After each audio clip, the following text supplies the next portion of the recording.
All right, folks, this is for you, those of you. I keep hearing all these statistics and all this stuff on just about any channel about the how deadly you know what is, and how it's so contagious, and so everybody's gonna have it. You know, even though the main Doctor F, says everybody will have it. Well, people, I'm not giving you any medical information. I'm not giving you any information from anything other than what I have been through. Just me. This is my testimony, nothing else. And my testimony is backed by public records and videos and many people who understand it and know it from start to finish, at least in the town that I live in. So if you know where that is and you want to call me wrong or anything, all you have to do is go to the courthouse, get public records of my case, get public records of the charges I filed in the police department against the person who charged me. Before he charged me, it was he charged me because I charged him. But anyway, I'm not even talking about that. I'm talking about the contagiousness of this thing. You know what I'm talking about.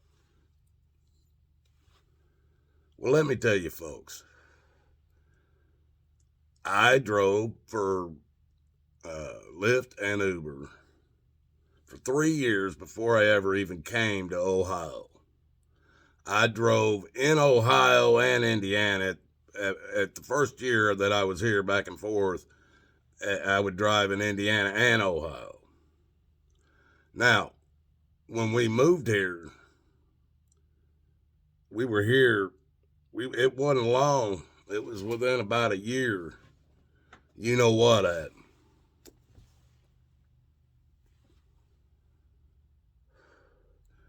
I was still running people. Mask mandate came out. I was still running people for Uber and Lyft.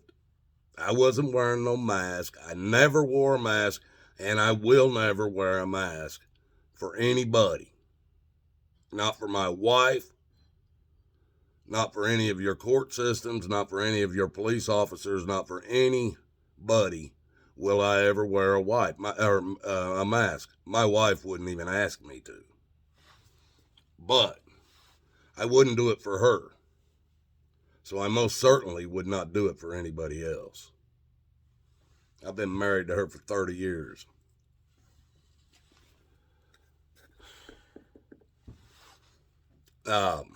It's been over a year ago now. I was weighing in at roughly around 230 some pounds. I was bouncing between about 232 and 240. A little over a year ago. A year and a half ago for sure, I was at that weight. Now, I knew with what was happening and how strong they were going down with this mandate about the face covering, that this was going to cause me a lot of problems. But I still drove, hauling people around. I was taking them to doctors' offices. I was taking them to hospitals. I was taking them anywhere they needed to go. When they climbed in my car, I didn't have a mask on. They were wearing a mask because it was mandated by those two companies. I told them as soon as they got in, they were far enough away from me, they didn't have to wear that mask unless they wanted to. I would not be wearing the mask. I'm covered under the exemption. That went on for a while, about 6, 7 months, and then people started turning me in for not wearing the mask. So I stopped carrying people. But for the first year of all this, folks, the first year of it, I was hauling people to and from the doctor's offices, coughing and snotting and everything in my back seat. Kids, parents with kids that were sick. I was taking people to the hospital that they couldn't afford to call an ambulance and they'd call Uber. I come and get them, take them to the daggone hospital. I was taking people there to see their family members that were in those hospitals if they could get in to see them. I did that for a year of this when it started. Now, if there's any one of you that doubt about my health problems, I can show you, and I don't even have to show you anything but my lung problems. I carry my lung records of just my lungs, not my heart, because I couldn't get my heart records from my heart doctor, and you'll know why in a minute. But I carry my records from my lung doctors. And it was 3 years ago they told me, at this point, you have about 30 to 40% lung capacity. And it ain't going to get better. Now, they told me I have 2 hereditary things, COPD. I was born with COPD. And I also have it's like A1H or something. If you guys are in the pulmonary field, you'll know what I'm talking about. But I was born with that, and I also gave it to my blood daughter. I passed it on. I was not only had it, I was a carrier of it, they told me. But 3 years ago, they told me I had 30 to 40% lung capacity. And it would not get better. Nothing I could do would make it better because of what's wrong with my lungs. Some people don't seem to believe that because I'm not laying around, fat man laying around in my bed claiming disability and everything else because of this. I'm not going to let it take me down. All you guys breathe easy all the time, never even thought about it. You can go out here and run and jog and everything, and you breathe, there's no problems. I'm glad that's how your life is. It's never been mine. That's why I put this fight up.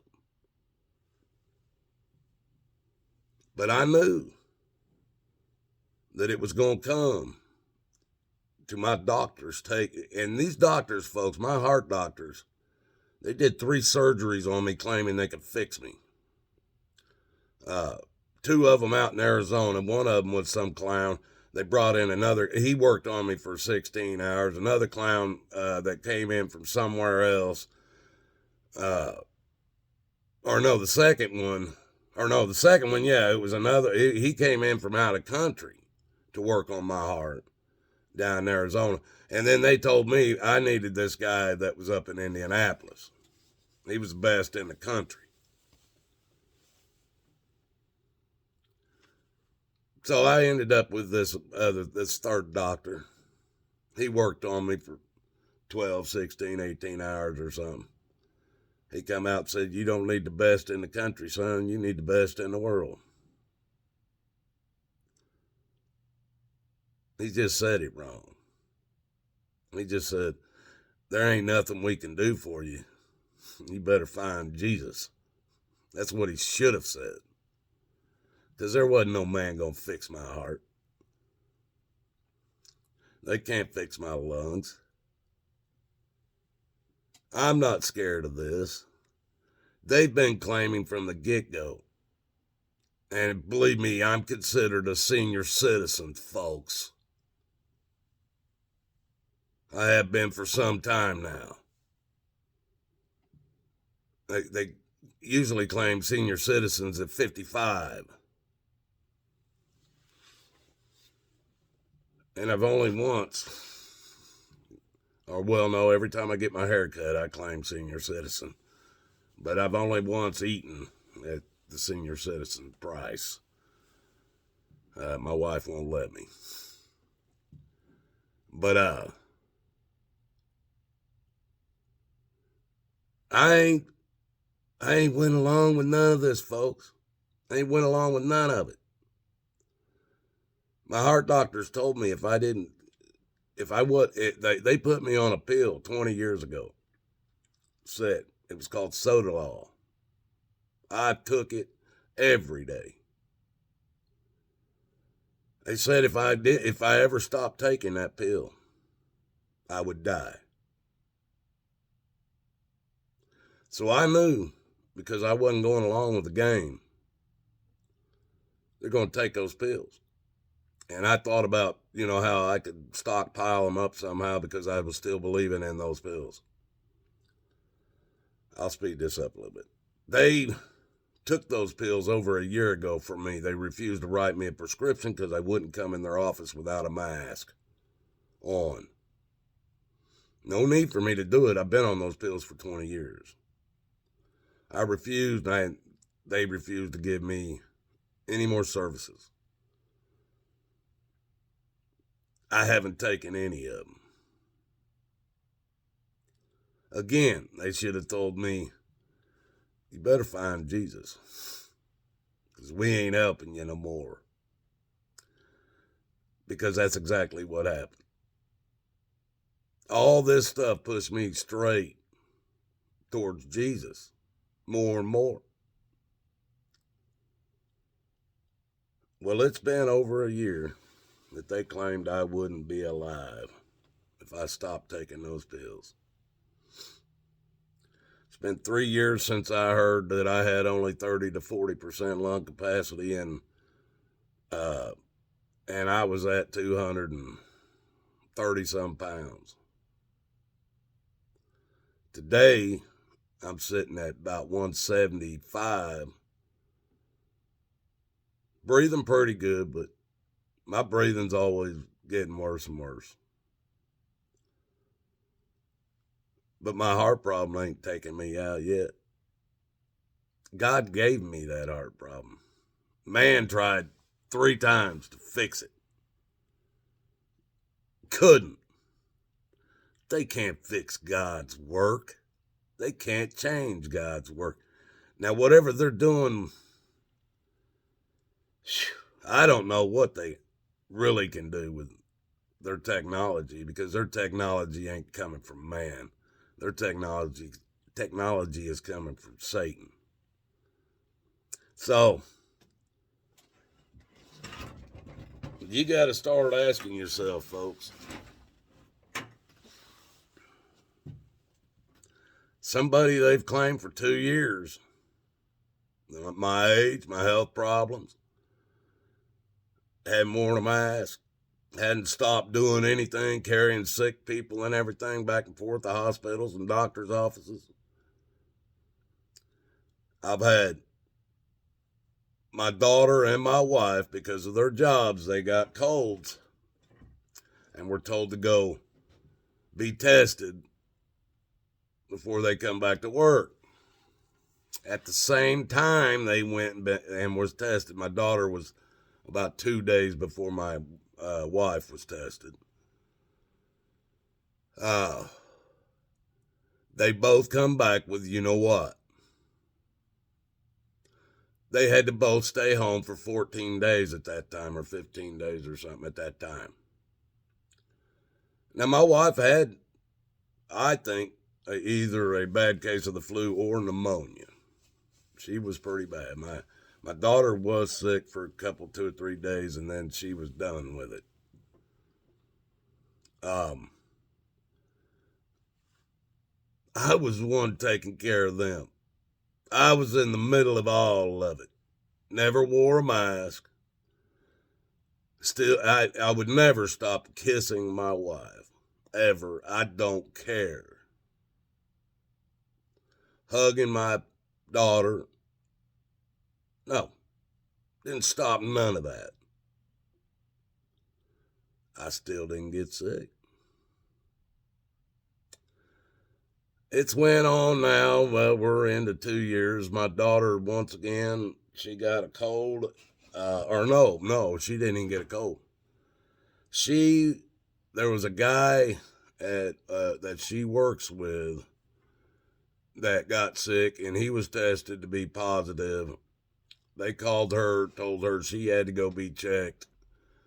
And of course, again, she's found to have had COVID. Again, they only kept her home 5 days this time. I spent all 5 of those days with her, around her. Matter of fact, on the fifth, the last day, we went out and had buffet Chinese food together. I still haven't been sick. Got a runny nose once. That was it. People, if you believe what they're telling you, you can make yourself sick. If you keep believing, that's why they keep repeating the same lie over and over. You can make yourself sick if you believe it. I never believed it. Never. Not even for a second. There's court papers. There's videos. I've been trespassed from the public library, Five Guys restaurant, and Giant Eagle grocery store for not wearing a mask. One of them, Five Guys now, it's the oldest one. In March, that one's going to be over. 2 years has been by on that one. That's the oldest one. And that involved the cops. There's police reports on it and everything, folks. And my video is on my channel, my Boardman Township, Ohio channel, in Five Guys restaurant. And the cops are there for me because I wouldn't wear a mask. And if you watch my video, a DoorDash guy is standing there waiting for his order without a mask on. And I was trespassed from the place for 2 years for the very same thing he was doing. But he wasn't trespassed. The problem is I was recording them. They had me trespassed because I was recording them, messing with me about not wearing a mask. As soon as they started messing with me, I started recording them because I told them I had the medical exemption. Well, folks, I'm still Watachi, and I'm still running free, and I'm still alive. That don't mean I'll be alive tomorrow, so, and I'll even be serious with you. I've given my people access to get into my phone. For when I do die, they can come on here and drop a video on at least 1 or 2 of my channels and let you guys know. And if you're following Jesus, just remember, it won't be long. You'll see me again. Make no doubt. Well, it depends on which way you're going, though. That'll be up to you guys. Just remember, I love you. This is only my testimony, YouTube. I ain't telling anybody anything. How can I be giving misinformation? How can I be doing anything wrong? No public guidelines or strikes. I'm just talking about me. You guys have a good night. Till the next one.